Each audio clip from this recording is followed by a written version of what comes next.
Docteur Picard, je vous remercie pour cette introduction. Mesdames et messieurs, chers consoeurs, chers confrères, merci d'être venus nombreux aujourd'hui. Merci à l'Ordre des médecins d'avoir organisé cette séance.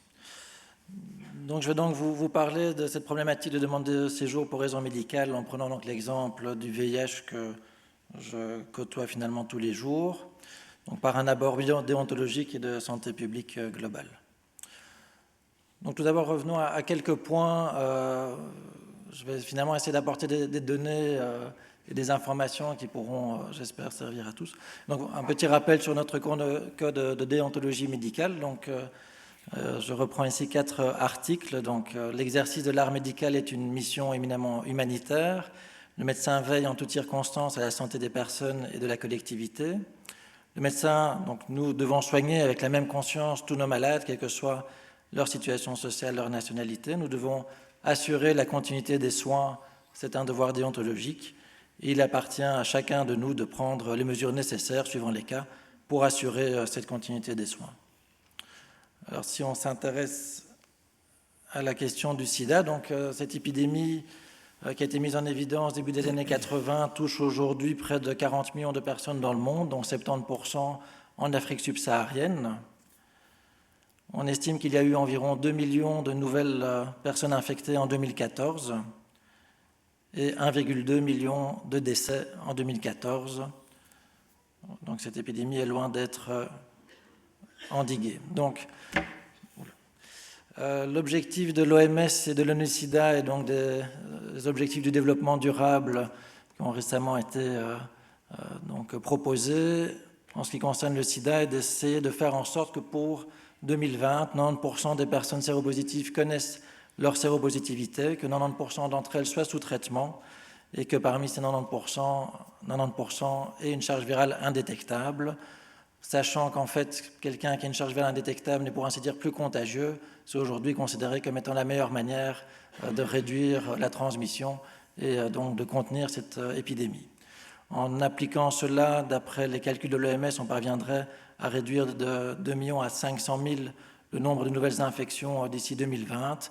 Et si on appliquait donc l'objectif 95-95-95 pour 2030, il n'y aurait plus que 200 000 nouvelles infections annuellement par rapport à 2 millions à l'heure actuelle.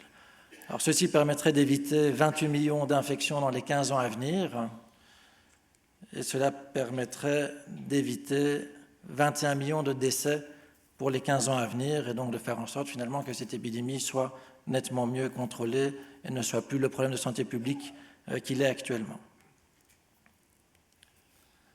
Si on se réfère à la constitution de l'OMS, la possession du meilleur état de santé qu'il est capable d'atteindre constitue l'un des droits fondamentaux de tout être humain, quelle que soit sa race, sa religion, ses opinions politiques. La santé de tous les peuples est une condition fondamentale de la paix du monde et de la sécurité, et elle dépend de la coopération la plus étroite des individus et des États. Nous avons donc intérêt, pour ce genre de questions en particulier, à être solidaires entre États. L'inégalité des divers pays en ce qui concerne l'amélioration de la santé et la lutte contre les maladies, en particulier les maladies transmissibles, est un péril pour tous, et donc d'autant plus vrai pour les maladies transmissibles. Je pense que l'épidémie d'Ebola récente en est un bon exemple. En 2006, avant une assemblée générale de l'ONU-SIDA, la Belgique avait rédigé ce document, la contribution belge à la lutte internationale contre le VIH-SIDA, dans lequel était mentionné que la Belgique s'engage à contribuer au renforcement de la lutte mondiale contre le VIH en s'appuyant sur les droits de l'homme.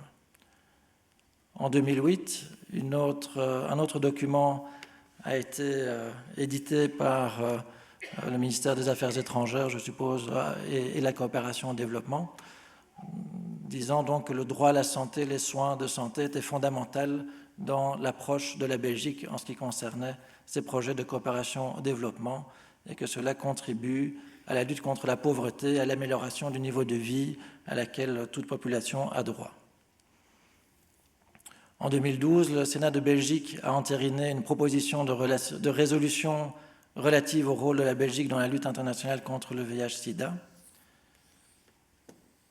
Et en 2014, le Conseil de l'Europe, dont fait partie la Belgique, a donc entériné cette résolution sur les migrants et les réfugiés et la lutte contre le sida, dans laquelle il est stipulé donc, que l'Assemblée générale considère qu'un migrant séropositif ne devrait jamais être expulsé s'il apparaît clairement qu'il ne recevra pas les soins de santé et l'assistance nécessaire dans le pays vers lequel il est renvoyé.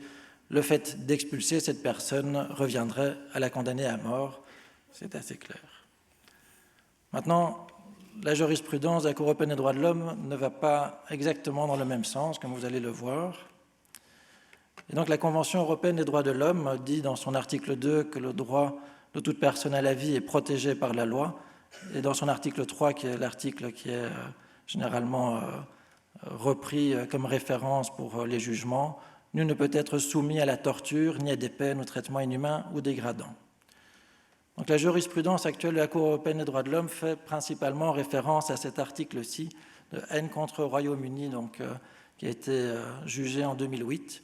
Et il s'agissait donc d'une femme ougandaise arrivée en Angleterre 10 ans plus tôt, diagnostiquée de sida au moment de son arrivée, associée à une tuberculose et un sarcome de Kaposi, donc une affection opportuniste. Et donc son asile a été refusé par la Cour anglaise, raison pour laquelle elle a fait appel à la Cour européenne des droits de l'homme. Donc le risque élevé de ne pas être traité en Ouganda a été reconnu par la Cour européenne des droits de l'homme dans son arrêt. En Ouganda, on constate donc qu'il s'agit d'un pays de 37 millions d'habitants, relativement pauvre, $440 par an par habitant de produit national brut. Il y a donc au moins 10 fois moins de médecins dans leur pays que dans le nôtre. Il y a plus d'1 million de personnes infectées par le VIH et moins de 40% d'entre elles recevaient en 2012 un traitement antirétroviral, de sorte qu'il y a environ 33 000 personnes qui sont décédées du VIH en 2012. Quand on poursuit cet article, on peut lire le fait qu'en cas d'expulsion de l'État contractant, le requérant connaîtrait une dégradation importante de sa situation et notamment une réduction significative de son espérance de vie, n'est pas en soi suffisant pour emporter violation de l'article 3. Quand on lit la page suivante, on se rend donc compte que le jugement a été posé sur, avant tout, des questions politiques et économiques, que globalement, vu l'impact économique possible de la décision de la Cour européenne des droits de l'homme sur les systèmes de santé publique des pays contractants, la Cour européenne des droits de l'homme n'a pas osé casser la décision anglaise. Alors, cet arrêt a été jugé en grande chambre, donc il y avait 17 juges. 3 juges n'ont pas accepté la décision, donc ils sont présentés comme des juges dissidents, donc en tout cas avec un avis dissident. Entre autres, Madame Tulkens, qui est présente parmi nous et qui nous fera un exposé tout à l'heure. Et donc, dans leur avis, c'est très intéressant de lire ces arrêts, puisqu'ils sont très complets, tout y est écrit. On pourra donc constater que, selon eux, la Cour n'avait pas à introduire de facteurs économiques dans sa décision, et que ces arguments économiques n'étaient pas basés sur des faits réels, mais sur des suppositions, puisqu'il y avait eu moins de 20 demandes de régularisation par an pour des patients séropositifs au Royaume-Uni dans les 3 ans qui précédaient, et que donc finalement la décision a avant tout été prise sur la crainte d'ouvrir les vannes de l'immigration médicale, et non pas sur des faits.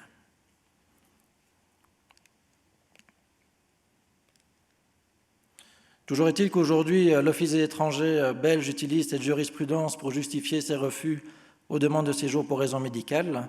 C'est finalement en lisant les certificats médicaux des médecins de l'Office des étrangers, où il y a de multiples références juridiques, que j'ai voulu en savoir plus et que j'ai été chercher donc ces arrêts de la Cour européenne des droits de l'homme.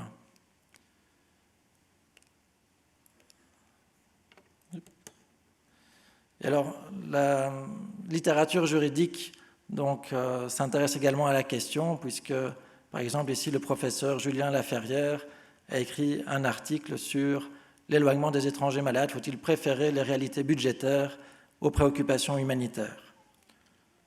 Ou encore, ici, Virginia Mantuvalu, No duty to rescue the nearby needy, qu'on pourrait traduire par n'y a-t-il pas un devoir de sauver la personne dans le besoin à proximité de nous? Et à ce niveau-là, finalement, la question de la non-assistance à personne en danger est soulevée. Ou encore dans cet article d'une revue VIH-Sida, droit et politique canadienne, où il est dit « Le droit international des droits humains et sur la condition des réfugiés interdit la déportation vers un État où le déporté serait à risque de torture, de châtiment ou d'autres traitements cruels, inhumains ou dégradants. Dans le cas de l'Europe, la jurisprudence n'est pas cohérente à cet égard en ce qui concerne les migrants séropositifs au VIH, comme on a pu le voir. Alors, sur cet arrêt est basée la jurisprudence actuelle de la Cour, et donc il y a eu plusieurs autres jugements entre-temps, dont celui-ci, le dernier en date, qui concerne la Belgique, affaire SJ contre Belgique, donc il y a près de 2 ans. Donc il s'agit d'une Nigériane née en 89, arrivée à l'âge de 17 ans en Belgique, enceinte, diagnostiquée séropositive, traitée et suivie à Bruxelles. Elle a eu 2 autres enfants entre-temps. Elle a eu un ordre de quitter le territoire. Elle a fait appel auprès de la Cour européenne des droits de l'homme. Donc dans cet arrêt, on peut lire le fait qu'en cas d'expulsion de l'État partie, l'étranger connaîtrait une dégradation importante de sa situation et notamment une réduction significative de son espérance de vie, ne suffit pas pour emporter violation de l'article 3. Ce qui, quand même, pose des questions déontologiques sérieuses, il me semble. Donc la Cour, dans cet arrêt, reconnaît que la majorité des Nigérians n'a pas accès aux traitements antirétroviraux. Donc le Nigeria est le pays le plus peuplé d'Afrique, avec plus de 170 millions. Il y a plus de 3 millions de séropositifs dans ce pays, et seulement 20% d'entre eux reçoivent actuellement ou recevaient il y a 2 ans un traitement antirétroviral. On estime qu'il y a environ 170 000 décès liés au sida en 2014. Dans cet arrêt, on peut également lire que le fait que ces enfants la verront en gros agoniser et seront livrés à eux-mêmes ne change pas l'appréciation du seuil de gravité requis par l'article 3, et même si son cas est marqué par de fortes considérations humanitaires, celles-ci ne sont pas suffisamment impérieuses pour s'opposer à son retour. Et la Cour conclut que l'éloignement de la requérante vers le Nigeria n'emporterait pas violation de l'article 3 de la Convention. Alors, 7 juges ont jugé cette affaire. Le juge belge a estimé qu'il trouvait très élevé le niveau auquel le seuil de gravité est situé et suggérait aux autorités belges de faire appel à l'article 9 bis, qui est donc la régularisation humanitaire, plutôt qu'à la régularisation médicale. Une juge avait une opinion dissidente, estimant qu'elle ne pouvait pas en son âme et conscience accepter l'application de la jurisprudence actuelle de la Cour qui entraînera la mort de la requérante et la perte pour ses 3 enfants de leur mère. On y lit « Le fait crucial qui déterminera si elle vivra ou mourra est l'exécution de la décision d'expulsion prise par l'État. C'est l'exposition délibérée de cette personne à un risque réel et imminent, quasi certain mais évitable, de souffrance et de décès qui engage la responsabilité de l'État. » Donc elle attire l'attention sur la responsabilité de l'État qui prendra en toute connaissance de cause la décision d'expulsion. Et elle donc conclut en disant « Une application plus humaine du critère des circonstances exceptionnelles s'impose d'urgence. Les arrêts de la Cour doivent protéger non seulement les mourants, mais aussi les vivants, c'est-à-dire pas uniquement les gens qui vont décéder dans les 3 mois à venir, tels que, d'après un médecin qui travaille à l'Office des étrangers, on leur suggère de prendre leurs décisions. »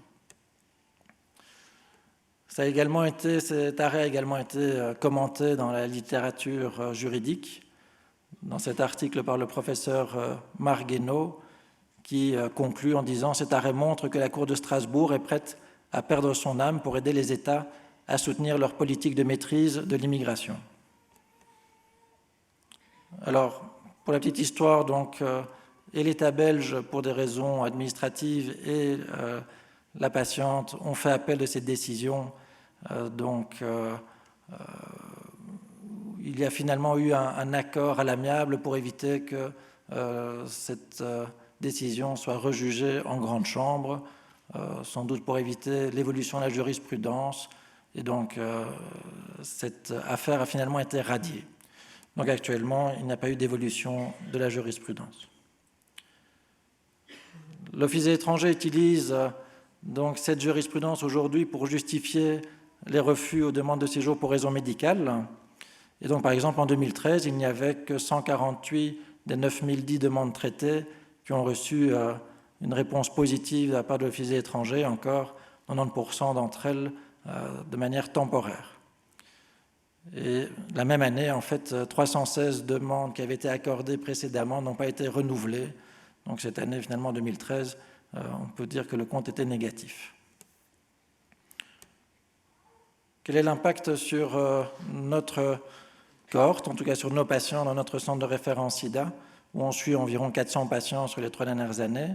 On a eu 59 demandeurs de séjour séropositifs en suivi pendant cette période, majoritairement en provenance d'Afrique.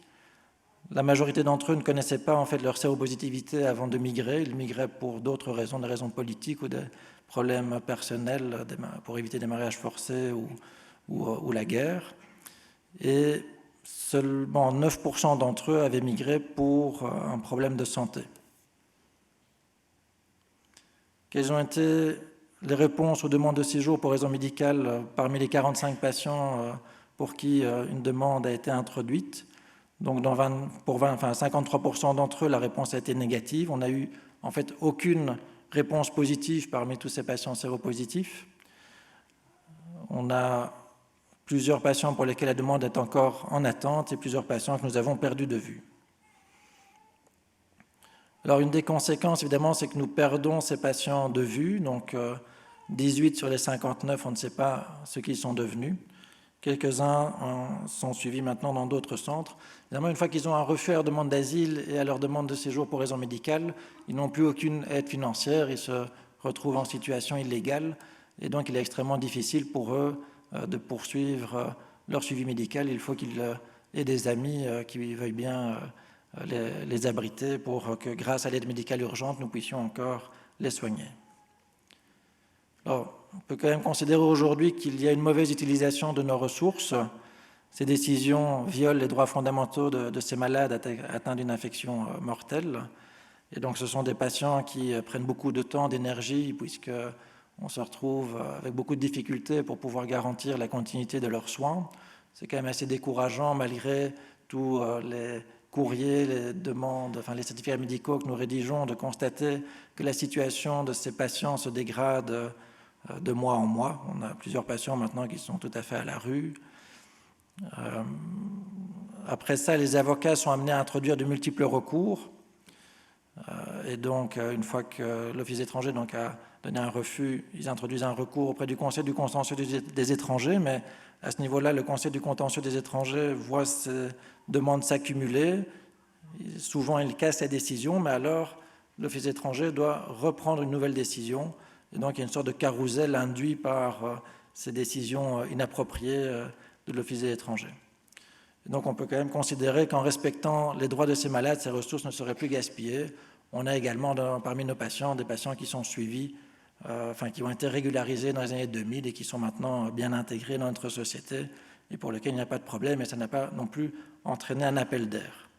Donc, on pourrait très bien régulariser ces gens, leur sauver finalement la vie et faire en sorte que tout ce système fonctionne mieux. Quelle devrait être la contribution de la Belgique aujourd'hui dans la lutte globale contre le VIH-Sida? On peut considérer qu'il y a lieu également, pour être en accord avec les objectifs de l'OMS et de l'UNICIDA, de faire en sorte de traiter donc tous les patients présents en Belgique et leur garantir une vie digne et de les autoriser à séjourner en Belgique pour raison médicale tant que la continuité des soins appropriés n'est pas garantie dans leur pays d'origine et donc essayer également de contribuer à l'amélioration de la prise en charge médicale dans les pays d'origine à l'aide de projets d'aide au développement pour être le plus efficace possible et essayer de faire en sorte que ces objectifs deviennent une réalité dans les années à venir. Aujourd'hui, on peut dire que la majorité des migrants séropositifs reçoivent l'ordre de quitter le territoire alors que la continuité de leurs soins n'est pas assurée, que cela rentre en contradiction avec notre déontologie, avec leurs droits fondamentaux, avec les engagements internationaux de la Belgique tels qu'on les a vus au début de la présentation, ainsi qu'avec les objectifs de l'OMS, de l'ONU-SIDA. Alors, voyant que nous ne parvenions pas finalement à avoir un impact au niveau de l'Office des étrangers, nous avons été amenés à collaborer avec la Ligue des droits de l'homme, ce qui a donné lieu à la rédaction du livre blanc sur l'autorisation de séjour pour raison médicale, que je vous invite à lire. Et donc, il y aura des copies disponibles à la sortie de l'auditoire. Je vous invite à lire la préface, en tout cas certainement la préface médicale et juridique, préface juridique ayant été co-signée par Benoît de Gemep, le président du Conseil national de l'Ordre des médecins. Je vous invite également à lire les recommandations qui y sont faites. Cet ouvrage a été réalisé donc finalement suite à l'initiative de la Commission étrangère de la Ligue des droits de l'homme en collaboration avec toute une série d'organismes et d'associations. En conclusion, je dirais que les objectifs de santé publique et le respect des droits fondamentaux doivent rester prioritaires face aux politiques migratoires, que c'est notre rôle en tant que médecin d'être le garant du respect et de la mise en œuvre de la déontologie médicale, et par ailleurs, pour reprendre les propos de M. Van Heurweghem, de ne pas trahir nos valeurs. Je vous remercie pour votre attention et je remercie également le Centre de référence IDEA et notre association pour le soutien à toutes ces initiatives. Merci à vous.